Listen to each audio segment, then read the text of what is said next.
maza da kana jirmin gidanku sai na dawo.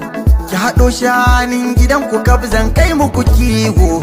Kin gani fakan zuciyarki sai na zama barawo. Tunda ni ma kin sace tawo kuma kin ta yawo. Wayo ni ma ki bani duk soyayya. Zan bi gargada kuma zan yi biyayya. Zan goye ki mu zaga garinmu. Baby na kyakkyawa ce. Ni ma baby na kyakkyawa ce. To ai baby na yar gayu ce. Ni ma baby na yar gayu ce. To ta yi rawa, ita ma ta yi rawa, ni ma na yi rawa. to ai ni ma na yi rawa. To ai dukkani ta rawa.